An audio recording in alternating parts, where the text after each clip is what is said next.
So, When's kita the next tayo. event ba? October. Well, I'm not a member yet of EVAP. But Yeah. Baka soon, I might consider. Please, fly to Manila. EVAP Summit Conference will be held on October 19, 20, 21. It's a Thursday, Friday, Saturday.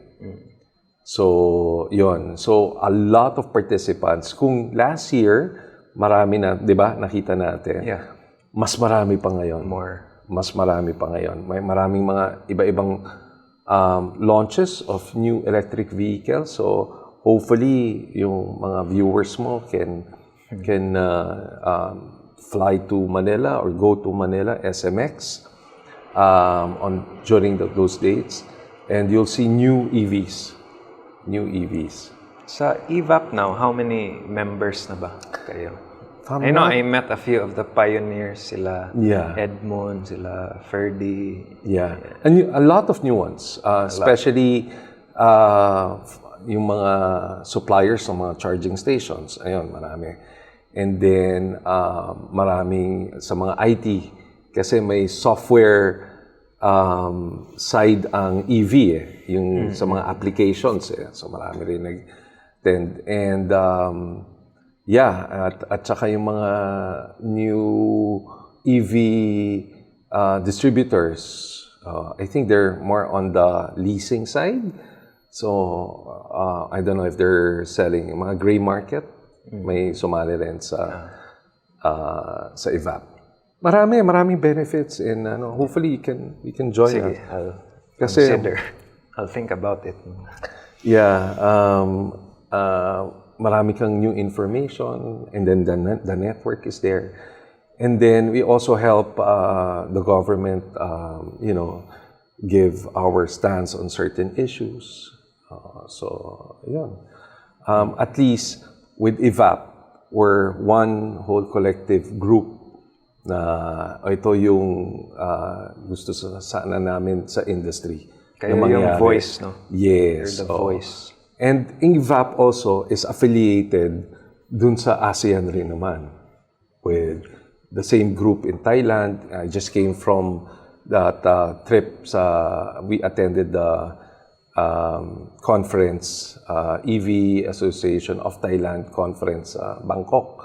Yun, dami naming Naka-share kayo ng ideas. Compare notes din sa Thailand. Because they're leading sa ASEAN.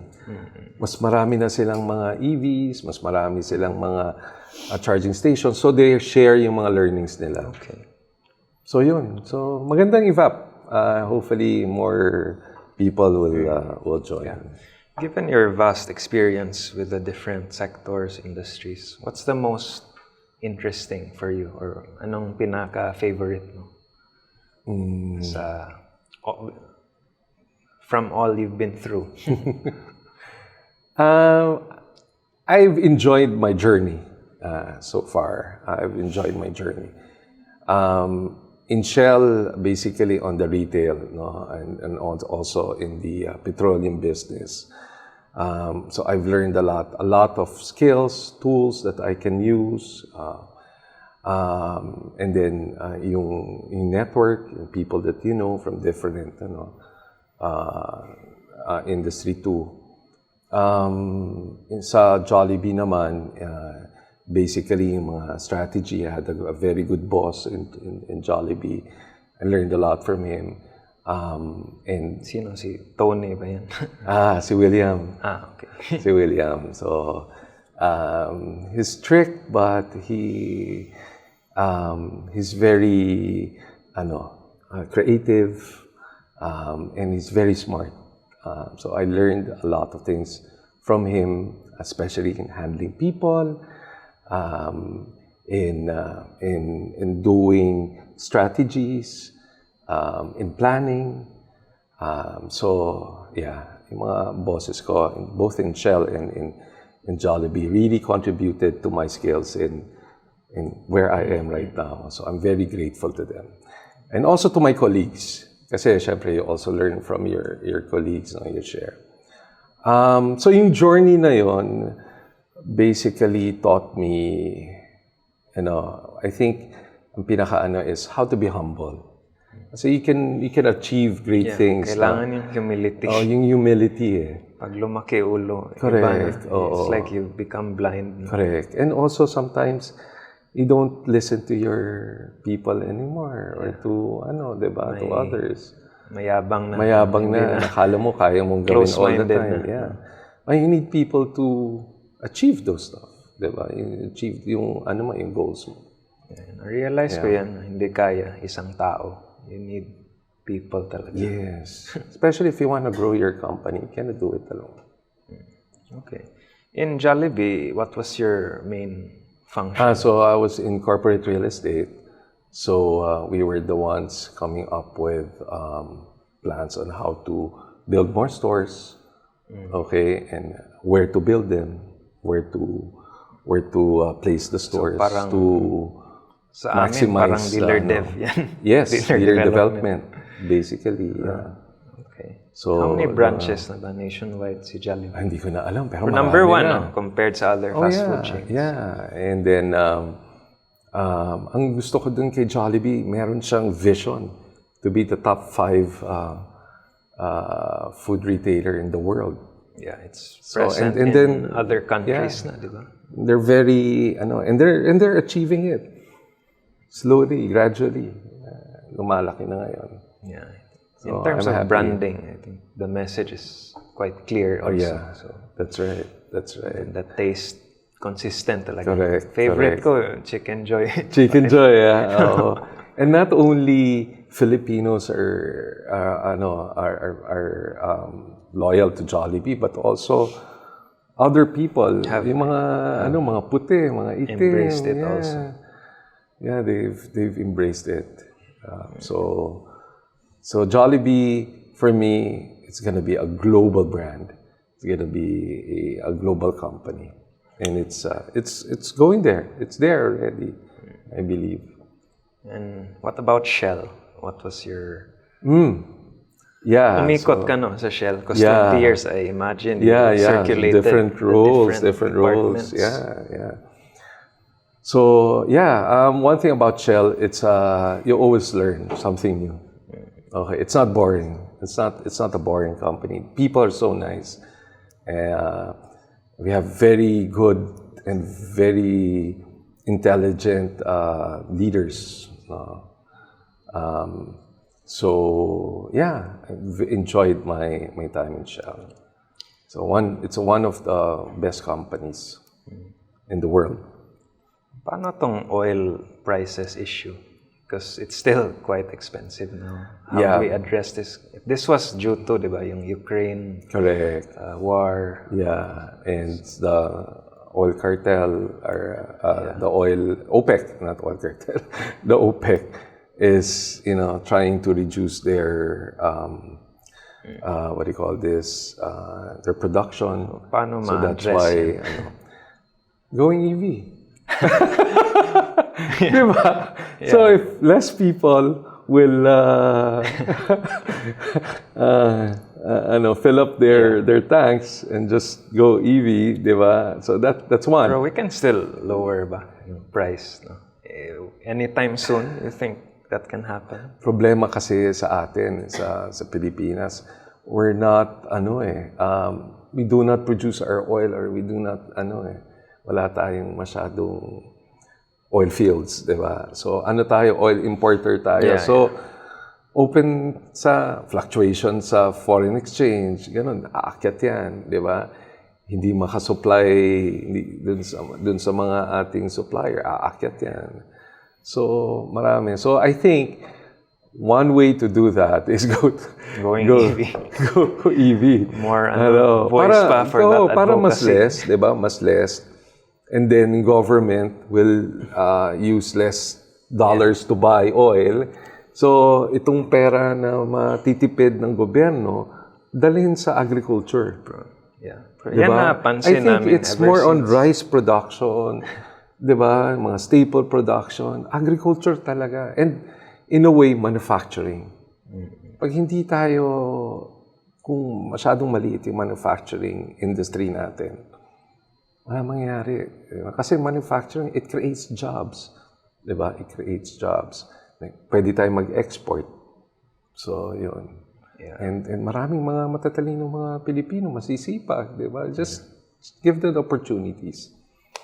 So, going electric, we noticed that kasi we've been selling, of course, a lot of petrol, diesel cars. Ever since this oil price thing, the hike, marami nang nag-inquire about EVs. So, so mas talaga yung tao na finding ways to save more. Yes.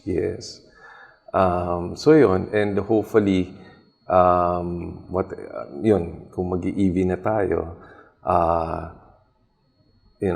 yung ibang industry will also grow. So, the oil companies, in a way, they're transitioning to becoming an energy company. Siyempre, they want to reduce also their production of oil. Like Shell, they're into renewables. Oh, yan yung malaki ngayon. Renewables. Di ba, solar, nag-ano tayo ng solar, wind, hydro. So, I think that's gonna be one of the things that we need to support yung mga renewable companies to invest in renewables, to bring down our dependency on power plants that uses coal. Diba? So, more efficiency pa rin. Correct. Oo.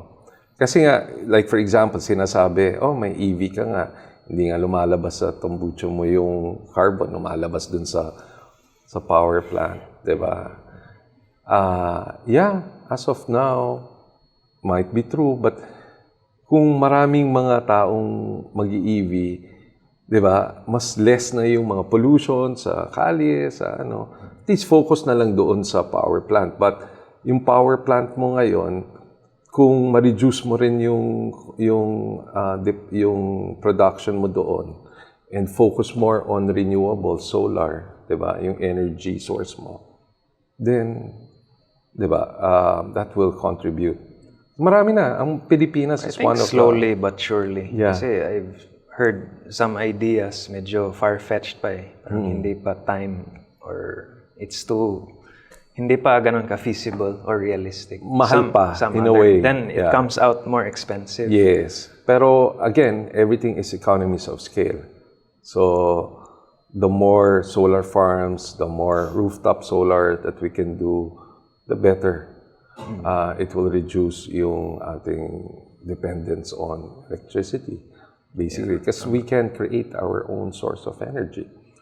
And the more that we put up mga wind farms, windmill farms, and also ngayon, di ba, tag-ulan na ngayon. So, put mga hydro electric na dams. As long as it's feasible. As long as it's feasible. Hindi ganun kagastos. As long as it's effective. Yes, na magagamit, di ba? Okay. So, interesting. Talagang, this is the time talaga. A lot of changes going on. Not only here in the Philippines, but globally. Okay. So it was really nice to see you here in Cebu. Sabi ko, huli tayo nagkita, sabi ko, Jojo. I didn't realize it was you when Romel chatted me. But we actually met na pala previously. Yes, we were like... seatmate tayo for that particular event. In sa Blue Switch of Nissan. So, yan, like Nissan, no? Ang dami nilang mga good programs. Good programs. Diba? Hopefully, more EV products pa. Yes, Mga SUV. Yes, So, yun. Okay. And hope to see you more.